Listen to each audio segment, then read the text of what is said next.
Hey everybody, Devon C. Ford here, coming to you from Devon's Chat Corner number 3. Josh Hayes is joining me today. Hey Josh. Yo. We're going to talk a little about book signings. I went to a book signing event for me today in Birmingham, England, and it was definitely an experience. But we're here to talk to you about our experiences with book signings. This is the third one I've been to, and Josh, you've been to one, haven't you? Yeah, it wasn't really a book signing, but yeah, I've been to one convention, not really ish, but yeah, just one. Yeah. And it really wasn't all that successful. Yeah, so I've done 3. I've done a con, which I don't know if anyone's got any different ideas on this, but cons aren't massively successful for selling books people don't know about. I took 200 books to my first con and came up with 192 books. I think 2 of those I gave to friends. But yeah, the first sign I went to. It's interesting because like you and I have a similar experience where if I never went to another con, I'd be okay. But then there's a whole group of authors that's where they do the majority of their sales is at cons. So obviously we're doing something wrong. Yeah, I don't know. If you're selling like plastic samurai swords or something from Walking Dead, you make a fortune. True. Yeah, I went to another one at a really tiny independent bookshop quite a while back. I did a reading, sold a few copies, but no one knew who I was. But today was different. It was great. People travelled a very long way. People came on trains, stayed over. Traveled a long way just to come and see me for 5 minutes to get some books, and then just went home. So that was really humbling. Yeah, to that's have pretty people legit. travel a long way just to see me. So I've only been doing this 3 years. It's still a very surreal experience to have fans. I don't know as I'll ever get used to that, but it was really great for people to come all that way. What was the farthest somebody came? What was the farthest somebody came to see you today? Well, the 2 that I know of traveled a long way. One travelled from Brighton, which is right down the south coast, past London, all the way up to the Midlands. So it's got to be over 200 miles. Someone else came from Liverpool, someone else from Manchester. And the really cool thing as well, there was people who didn't know me, who were just out in town and saw me and came and got talking and bought books, which is great. I mean, that's the point of it. Rewarding the fans and seeing the fans who've taken the time to come and see you, and making some new ones as well, which was great. Again, a bit weird, but all that positive stuff completely overshadowed by some of the outright weird shit that happened today. I can't wait to talk about that, because even just the little bit that you told me before we started recording had me rolling. Hi Don and John and Lauren, they're all in the live chat. Welcome to Devon's Chat Corner number 3. I think this is probably going to be one of the most epic episodes of we've ever broadcast, just because of the sheer lunacy that goes on. I still, I mean, I've come straight home from this event via the pub to get a steak because we needed one, and I still can't get my head around what happened today. I really can't. Let me just flip my screen around, show people where we were today. So it was just a book stationery shop in the city centre. The setup was arranged by my wife, who is clearly more organised than I am. And you have a great co-author. Oh no, he's actually the author. I just frontman for him. So yeah, I had book 1 of my first series, book 2 of the spin-off series, and book 1 of a sci-fi post-apoc spin-off there, writing book 2 of New Earth now with a co-author. But that was us today. Behind the camera is literally just the front of the city centre. So let me just come off the stop screen sharing. Talk That's a amongst pretty yourselves. legit There we setup go. you have right there, man. Like, Yeah, for chucking together, it worked. It was good. But the problem is, I'm wearing a blue shirt. I didn't think the staff in WH Smiths, they wear blue shirts. So there was a lot of people that come up to me. So I put on my best author face and I'm smiling. I go, "Hi, how are you?" And they go, "Great. Where's your cards?" I don't know. I don't work here. 5 minutes later, "Can you tell me if these cartridges fit my pen?" I don't know. I don't work here. I write books. I don't work in the shop. Do you see? This went on for about 3 hours, right? In the end, I just started directing people to where they were. I didn't know where anything was. I was just telling them different parts of the shop to go to. Yeah. Did anybody come back and go, whatever you said, it was not over there, just so No. you know. So either they were very polite or I was just really good at guessing. What else? If somebody's gonna get an employee comment card of like, your employee today was very not helpful and he was very rude and told me the wrong place to go. Yeah, 1-star Google review. Yeah. Where I was, somebody just walked up, totally blanked me, picked up my pen, got a piece of paper, and wrote down a mobile number really slowly, as they're muttering to themselves. Then stood there reading it back, clicked the pen off, put the pen down, and just walked off. No recognition of my presence whatsoever. I was like, hello, no, okay, weird. The whole time. Did you catch what he was mumbling? Yeah, no. The whole time the security guard was just watching me going, like, "Thanks, mate. You're supposed to be keeping the crazies out." There was another guy walked in and like he stopped. So what's really great about security guards is that's what they do. Like they know that like the shit's not right, but they're just that this is their whole day is just to have fun with the shit that's not right. Oh, honestly, the look it happens over here. Until she stabs you with a pen, mate, nothing to do with me. Another guy walked in, did a double take at the display in front, goes, "Oh," he picks up the first book and he's like, "Oh," he read the back and went, chucked it on the table and just walked off. I was like, "Okay, I'll just put that one back there." See the neat stack that's right there. Yeah, towards the end, I'd done some little. I think I've got some still. Yeah. Let me just say that I think that your background is way more legit than my background. Like you've got a little bookcase, and I know you've got like the empty decanters for liquor, and yeah, they got to stay empty. Well, they can't stay full for long. You see, you've got a lot going on in your office. This is the only clean part of my house right now. So just moving on.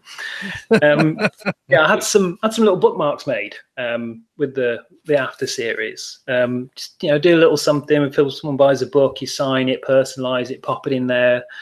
Somebody just walked in, went, "Oh," picked up 2, and I went, "They're not free." And she went, "Yeah, they are," and just ran off.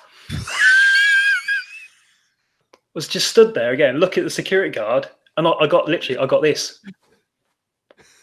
Like, she's gone. What do you want me to do? Like, she's gone. Yeah, this is where I'm security here. I'm not security out there.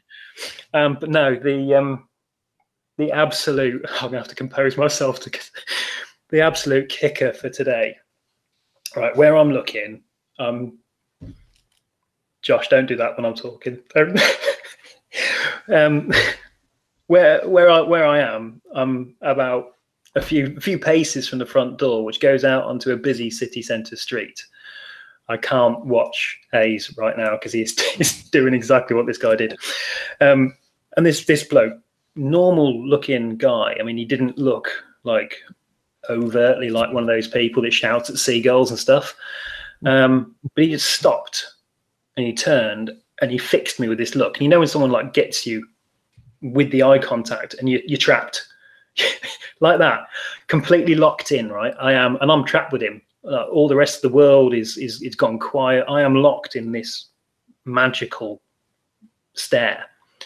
And he stood like right next to a bin or right next to a phone box. He's just literally staring me out. People are walking past and nothing's breaking his gaze. And I can't look away because I think if I look away, he's going to be like that cat video. If I look back, he's going to be there. I'm like, okay, what do I do? And then he just like out of pocket produces this. Hey, stop it! He produces this Mars bar duo, right? So 2 Mars bars in one wrapper, and he's still got the eye contact. He unwraps it. He just puts it in his mouth, takes a big bite, and he's chewing really slowly. And I'm like, okay. And he goes on, he eats his whole thing, right? Visibly swallows from like 20 feet away, reaches into the packet, pulls out the next one. I'm still holding the packet, still locked eyes with me. And he does the same thing with this one. We've been here over a minute now, and I'm like, I need to pee. I don't know what to do. Right? And then literally, I mean, talk about awareness of surroundings. He screws up the packet, just reaches behind him, still with the eye contact, just pops it in the bin. And he just carries on until he's finished chewing. And then he walks off. I thought, oh, God, thank God for that. I survived. No. It doesn't end there, does it? Right, from where I can see, he's still got eye contact all the way up the road for about 20 paces until he goes out of sight. And then it was like I'd been released by whatever spell he had on me. I'm like looking around, and no one else, like the world's like started up again. No one else has seen it. I'm like, what just happened? No, I believe this guy is he's gone back. He's a bank manager or something. He just likes going out at lunchtime and screwing with people. He's probably gone back in. Like, you never guess what I just did to this author in Smith's now. Like, he's completely fried my brain. So yeah, if you ever want to know how to freak someone out, just go for the really slow chocolate bar eat. What's great is he's in his office. He's like, this author was trying to sell books. I completely got him for at least a minute and a half. Didn't sell any books. He just watched me eat this candy bar. Like, just watched me eat it. It was surreal. It's one of those moments I was almost embarrassed to tell people when they got back.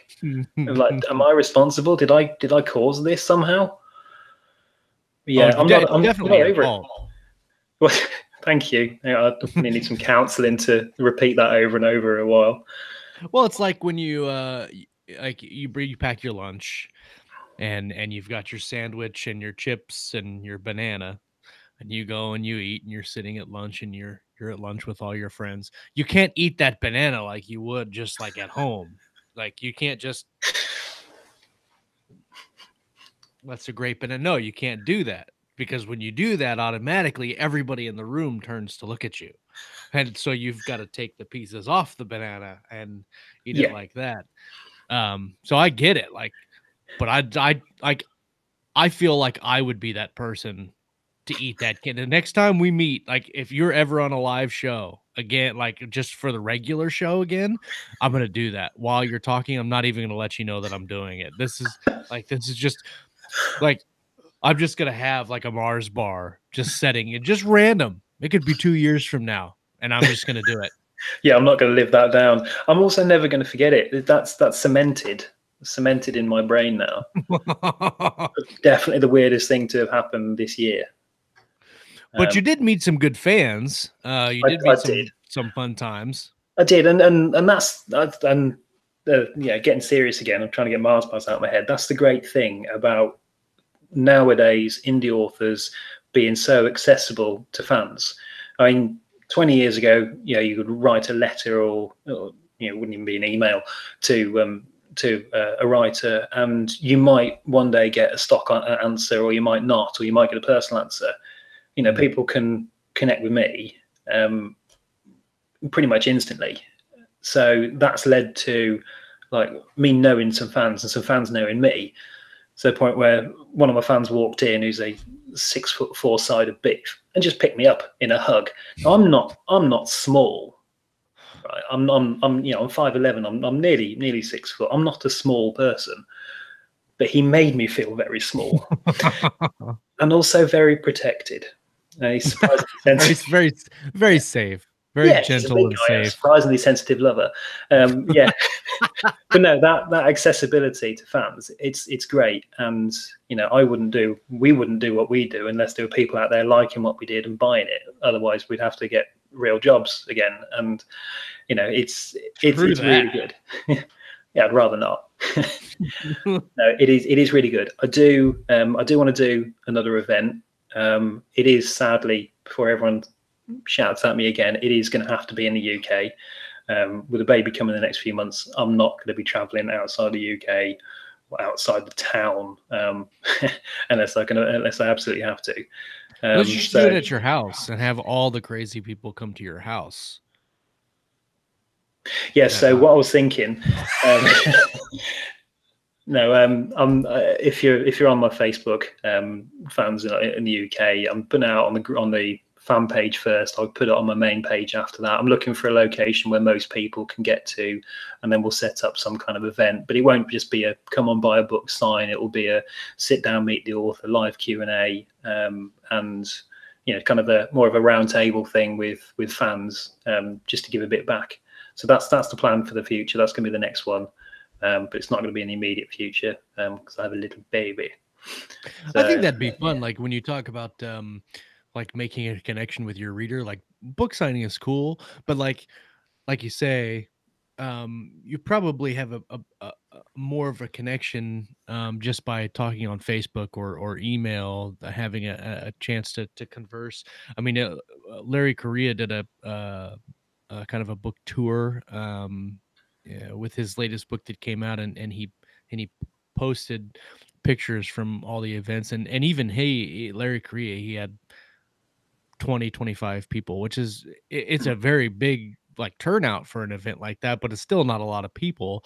No. And I think like you said, do like a sit down where you're like, let's go have coffee or breakfast, and like we'll rent out like a table for 10 or 15 and just sit down and hang out and talk, ask me whatever we'll eat, drink coffee or whatever, and have a good time. And I think people, that type of event, until you get to like Stephen King's level where you have like 800 people that want to come and eat pancakes. You got to do 4 sittings and sell tickets.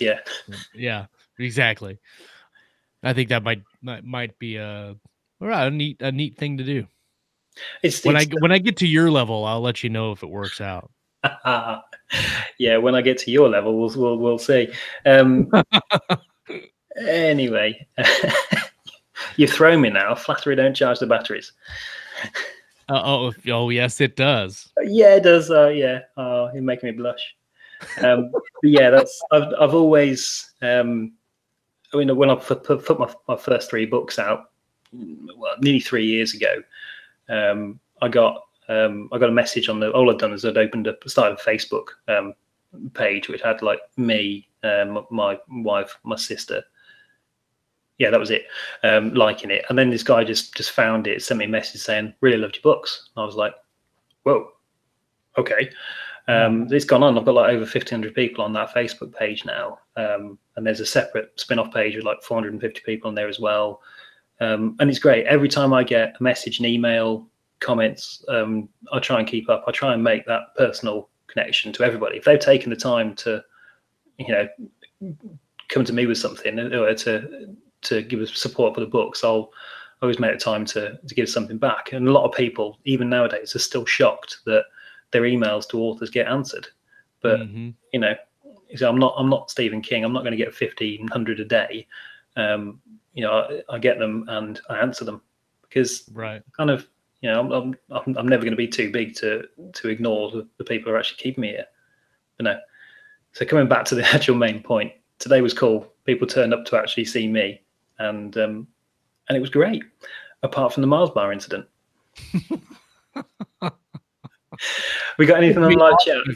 Like comes up on the show, like he went back to work and he's just scrolling through YouTube videos, and then he goes, "Oh, that's the guy." And then he's watching us talk about him, talking about you, watching. Yeah, probably posting around everyone. Got him. Yeah. We got any questions on the live chat? Let me scroll through here. Let's see. John was talking about the book fair with Dawn. Let's see.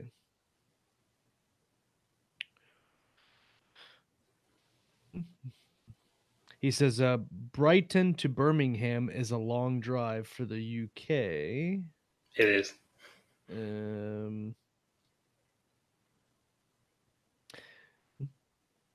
John says, oh, wait, no, he was talking about something else. No questions as of yet. No questions. Right, in that case, that really leads in quite well to me having a glass of wine and getting back in my indoor clothes. Indoor, yes. Our proper riding attire.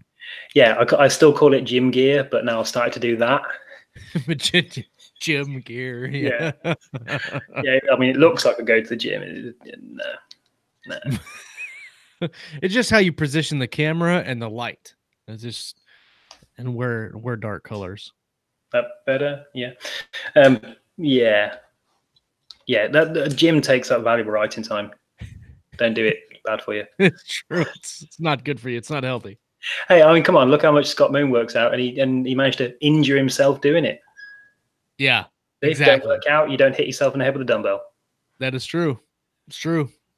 And you can't pull muscles if you don't work them.